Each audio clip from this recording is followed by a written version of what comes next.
Salam əziz tərbiyəçi müəllimlər. Bugünkü mövzumuz fəal təlim xüsusiyyətləri, iş formaları və iş üsulları olacaqdır. Çalışdığım qədər başa düşülən bir dildən izah edim ki, bütün müəllimlərimiz rahat bir şəkildə başa düşə bilsinlər. Fəal təlim interaktiv təlimdir. Fəaliyyət tərbiyəçi müəllim və uşaq arasında qarşılıqlı əlaqəyə, tərbiyəçi və uşaq arasında ünsiyyətə və əməkdaşlığa əsaslanır. Yəni fəal təlim o deməkdir ki, burada müəllim uşaqla bilavasitə əlaqədə olmalıdır. Yəni daima ünsiyyət qurmalıdır, daima onun maraqlarını nəzərə almalıdır, valideynlə əməkdaşlıq etməlidir. Yəni təlim üçbucağını qoruyub saxlamalıdır. Fəal təlimin əsas xüsusiyyətləri bunlardır. Uşaqlar bütün iş formalarından yerində və lazımi vaxtda istifadə edə bilir. Daha sonra uşaqlar bütün məşğələ zamanı fəal olurlar. Uşaqlar yeni bilikləri müstəqil kəşf edə bilirlər. Əldə etdikləri yeni bilikləri yaradıcı tətbiq edə bilirlər. Tərbiyəçi bütün uşaqlara fərdi yanaşır. Tapşırıqlar təfəkkürün inkişafına yönəlir. Fəal öyrənmə mövqeyi formalaşır. Tərbiyəçi və uşaqların qarşılıqlı əməkdaşlıqları formalaşır. Uşaqlarda öyrənmə motivasiyası yaradır və onlara stimul verilir. Fəal tədqiqatçı kimi çıxış edir. Təlim zamanı problemin qoyulması, idrak fəallığının yaranması üçün vacibdir. Yəni biz problemli vəziyyət yaratmalıyıq ki, uşağın bir qədər idraki yetərincə inkişaf edə bilsin. Uşaqların qarşısına hər hansı bir problem qoyulduqda onlar o halda düşünür və avtomatik idrak fəallığı reallaşır. Fəal təlimin təşkili zamanı ilk öncə uşaqlarda idrak fəallığı oyatmaq lazımdır. Təlimin təşkilində istifadə olunan iş formaları. 1-3 yaşda istifadə olunan iş formaları bunlardır. Fərdi, yarım qruplarla və kollektiv. 3-6 yaşda isə istifadə olunur fərdi, cütlərlə, qruplarla kollektiv iş forması. Fərdi iş forması bu iş forması zamanı uşaqların potensial imkanları müəyyənləşir. Onların müstəqil fəaliyyət göstərməsi üçün imkan yaranır. Yəni burada daha çox müəllim uşaqla ünsiyyət qura bilir, onların maraqlarını nəzərə alır, onlarda özünə inam formalaşdırır. Daha sonra uşaqların zəif tərəfləri müəyyən olunur. Fərdi iş formasının tək mənfi xüsusiyyəti odur ki, vaxt çatışmamazlığı yaranır burada. Yəni biz hər kəslə fərdi məşğul ola bilmirik. Daha sonra cütlərlə iş forması. Cütlərlə iş forması zamanı uşaqların hər hansı problemin həllində bir-birinə kömək göstərmələrinə, əməkdaşlıq etmələrinə, bir-birlərinin qarşısında öz məsuliyyətlərini dərk etmələrinə imkan yaradır. Cütlərlə işdə uşaqların təlim tapşırıqlarını birgə yerinə yetirmələrinə kömək edir. Uşaqlarda daha yaxından əməkdaşlıq etməyə imkan verir. Uşaqlarda qarşılıqlı olaraq bir-birinin işini dəyərləndirməsinə, bir-birini daha yaxşı başa düşməyə kömək edir. Yəni burada artıq uşaqlarda empatiya bacarıqları formalaşır, sosial-emosional inkişaf daha yaxşı inkişaf edir bu iş formasında. Uşaqların bir-birinə rəy vermə bacarığıdır, bir-birləri ilə dediyim kimi empatiya qurmasıdır, bir-birinin işini qiymətləndirməsidir. Burada vacib məqamlardan biridir. Cütlərlə iş formasının mənfi xüsusiyyəti odur ki, uşaqlar arasında konflikt yarana bilər və biz də bir tərbiyəçi müəllim olaraq belə hallara yol verməməliyik. Çalışmalıyıq ki, biz elə bir yəni cütlərlə iş forması yaradaq ki, iki uşaq arasında konflikt olmasın. Yəni konfliktli uşaqları yan-yana otuzdurmaq düzgün deyil. Daha sonra qruplarla iş forması vardır. Qruplarla iş forması zamanı uşaqlar kiçik qruplarda birləşir, işin gedişində əməkdaşlıq edir və müxtəlif problemləri bir yerdə həll edirlər. Qruplarda ola bilər 3-4 uşaq, 4-5 nəfər, yəni qrup formasında ola bilər ki, bu da uşağın sayının çoxluğu ilə əlaqəlidir. Yəni nə qədər çox uşaq olsa, bir o qədər qrup yaratmaq olar. Qruplarla iş formasında uşaqlar müstəqil fikir söyləyirlər, digərlərini dinləmək imkanı artıq yaranır. Daha sonra burada işgüzar səsküy var, bir də qeyri-işgüzar səsküy var. İşgüzar səsküy uşaqlar əgər məşğələ ilə bağlı bir-birləri ilə nəsə mübahisə edirlərsə, bu artıq işgüzar səsküydür. Qeyri-işgüzar səsküy isə məşğələdən kənar özləri arasında söhbət edirlərsə, bu isə qeyri-işgüzar səsküy adlanır. Kollektivlə iş forması. Bu iş forması zamanı kollektivlə işləmək, birgə fəaliyyət göstərmək və kommunikativ bacarıqların inkişafı təmin edilir. Kollektivlə iş forması uşaqlarda ünsiyyət yaratmaq bacarıqlarının təşəkkülü və inkişafını təmin edir. Yəni daha çox burada uşaqların ünsiyyət bacarıqları, əməkdaşlığıdır, bir-birlərinə qarşı münasibət bildirmələridir, eyni problemin həllinə yönəlmələridir, kollektivlə işləmə bacarığıdır, daha çox inkişaf edir. Mənfi xüsusiyyət olaraq kollektivlə iş formasına bunu deyə bilərik ki, burada bəzən zəif uşaqlar sanki güclərin arxasında gizlənmiş olurlar. Məsəl üçün biz sual-cavab edirik, güclü uşaqlar cavab verir, zəif uşaqlardan isə bir yəni səs çıxmır. Bu zaman yəni qarma-qarışıqlıq çox olduğundan biz bilmirik ki, həqiqətən də zəif uşaq cavab verdimi, vermədimi. Ona görə də kollektivlə iş formasında zəiflər bir qədər arxada qalmış olur və təbii ki, buna da biz imkan yaratmamalıyıq. Hər bir uşaqla fərdi yanaşaraq bütün uşaqların aktivliyini qoruyub saxlamalıyıq. Daha sonra təlimin təşkilində istifadə olunan iş üsulları, 1-3 yaşında istifadə olunan iş üsulları bunlardır. Süjetli rollu oyunlar, hərəkətli oyunlar və didaktik oyunlar. Süjetli rollu oyunlar hər hansı bir problemə müxtəlif nöqteyi nəzərdən yanaşmağı tələb edir. Bu üsul uşaqlarda hadisələrin iştirakçısı olmaq və mövcud vəziyyətə baxmaq imkanı verir. Bu nə deməkdir? Məsəl üçün, uşağa deyirik ki, həkim rolu canlandır və yaxud da sən ana ol, sən ata ol. Artıq neyinir uşaq? Yəni həmin rola girir, o rolu canlandırmaq istəyir. Həmin məsəl üçün o ananın yerində özünü hiss edir və yaxud da həkimin, polisin yerində özünü hiss edir və həmin hadisənin iştirakçısı olur. Süjetli rollu oyunlarda biz tikinti materiallarından, böyük və kiçik ölçüsü plasmas kərpiclərdən istifadə edə bilərik. Daha sonra oyun prosesində müəyyən rola uyğun hərəkətlər, ananın və yaxud dediyimiz kimi atanın, həkimin, sürücünün rolunu ifa edir, tanıdığı heyvanların səsini və hərəkətlərini təqlid edir. Daha sonra var hərəkətli oyunlar. Hərəkətli oyunlar iş üsulu, sadə məzmunlu hərəkətli oyunlardan istifadə edilir. Bu zaman oyunu əvvəlcə kiçik qruplarla, sonra isə birgə təşkil etmək məqsədə uyğundur. Yəni bu nəyə görə belədir? Çünki kiçik yaşlı olduqlarından biz birgə təşkil etsək, hərəkətli oyunlar uşaqlar üçün aydın olmayacaq. Ona görə lazımdır ki, biz kiçik qruplarda uşaqları hazır edək. Yəni artıq onlar hərəkətləri öyrənmiş olsunlar. Daha sonra isə birgə təşkil edək ki, bildiklərini daha da möhkəmləndirsinlər. Var didaktik oyunlar iş üsulu. Didaktik oyunlar, oyuncaqlar və stolüstü çap oyunları uşaqların inkişafı üçün mühüm vasitədir. Belə oyunlar uşaqların diqqətinin, təfəkkürünün, qavrayışının, təxəyyülünün, kiçik motor hərəkətlərinin inkişafını təmin edir. Oyuncağı hissələrə ayırmaq, yığmaq üzrə oyunlarla təşkil məqsədə uyğundur. Yəni stolüstü didaktik oyunlar, yəni bildiyiniz kimi oyunların da növünə aiddir. Orada var idi oyunlarla oyun, stolüstü çap oyunları, bir də şifahi oyunlar.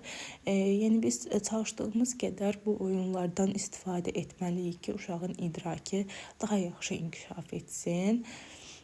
Daha sonra deməli 1-3 yaşda neçə iş üsulumuz oldu? 3 dənə süjetli rollu oyunlar, hərəkətli oyunlar və didaktik oyunlar. 3-6 yaşlı uşaqlarda iş zamanı aşağıdakı iş üsullarına istifadə olunur. Bunlar aiddir əqli hücum, tapmaca, nağıl etmə, müzakirə, şaxələndirmə, digər adı klaster, problemli vəziyyət, oyunlar, suallar və söz assosiasiyası. Əqli hücum görək nə deməkdir? Əqli hücum belgesel nəticəsində konkret problemin bir neçə həllinin işlənib hazırlanması, müəyyən vaxt ərzində bütün uşaqların problemlə bağlı ideyalarının toplanması, təlim fəaliyyətinin stimullaşdırılmasıdır. Baxın, burada stimul sözündən yadınızda saxlaya bilərsiniz ki, əgər desələr ki, əqli hücum məşğələnin hansı mərhələsinə aiddir, siz motivasiya mərhələsini orada seçməlisiniz. Çünki həqiqətən də əqli hücumdan istifadə etdikdə uşaqlarda motivasiya yaranır. Ona görə də əqli hücum motivasiya mərhələsinə aid olunur. Məşğələnin mərhələlərindən və burada birgə səy nəticəsində, yəni uşaqların hər hansı bir problem qoyulur, həmin o problemlə bağlı uşaqların ideyaları səsləndirilir. Tutalım, bir uşaq başqa bir fikir deyir, digər uşaq başqa, belə-belə artıq ideyalar toplanır, sonunda isə bir qərara gəlinir. Burada əqli hücumun digər üsullarından fərqləndirən bir cəhət odur ki, əqli hücumda müəllim uşağa demir ki, sənin fikrin səhvdir və yaxud da sən bunu belə desən daha yaxşı olar. Müəllim sadəcə dinləyici, yəni mövqeyində olur. Hər bir uşağın yəni fikrini qəbul edir. Sonda isə artıq həmin o məlumatlar toplanılır, ortaq bir yəni qərara gəlinir, ən düzgün bir qərara gəlinir. Daha sonra tapmaca oyun tapmaca formasında keçirilən bu üsul uşaqlarda yüksək fəallıq yaradır. Baxın, soruşulsa ki, yüksək fəallıq hansı iş üsulunda yaranır, deməlisiniz ki, tapmacada. Tərbiyəçi müəllim lövhədə dairəvi kart asır, onun arxasında yeni mövzu üzrə açar söz mahiyyəti daşıyan anlayışın şəkli yapışdırılır.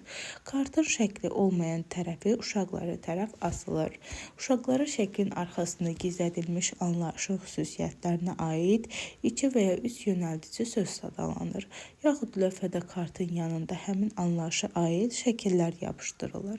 Uşaqlar həmin şəkillərə uyğun olaraq gizlədilmiş anlayışı tapırlar.